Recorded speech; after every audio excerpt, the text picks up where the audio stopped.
I think I've made the way like many astronomers did, like changing the equipment year to year to year to year. Not always getting bigger, sometimes getting back smaller, like I went this year, which was a perfect step. So currently I'm using, I would call it 2.5 rigs for astronomy.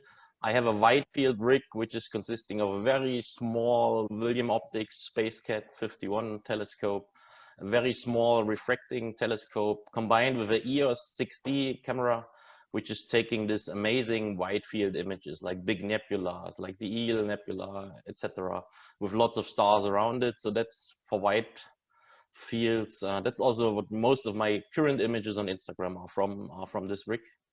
My second 1.5 rig, I would call it, is a big Celestron Siege mount, which I have 2 scopes that I use with it. It's a 150 millimeters Maksutov telescope, which is made and perfectly made for planetary and moon observing, but also imaging, which I just start. Planetary imaging is a complete different story. It's very hard, I can tell you.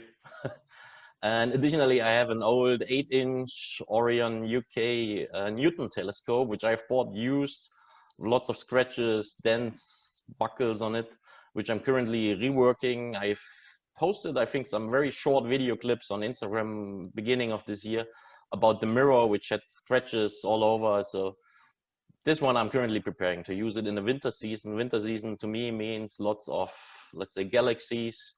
Like if you, the Orion Nebula, so you need a big aperture telescope. So I want to make this Newton, let's say, capable of doing some astrophotography this winter.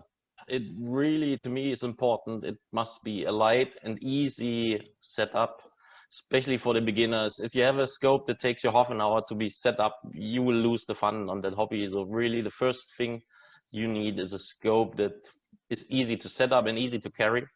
So I would really recommend going for a 6-inch or an 8-inch Dobsonian telescope, which is really giving you great views of deep sky objects. You even feel like you can see some colors already in some objects, which is really great.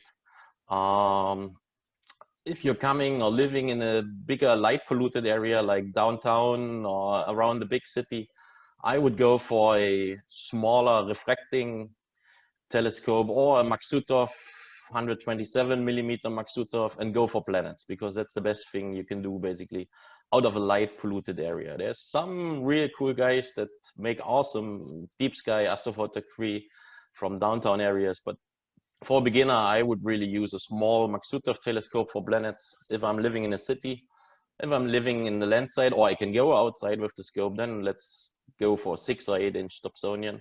It's perfect. Very important to me is talk to the shop or the seller of the equipment before you purchase it, because those are the guys that have the knowledge. They have some equipment there.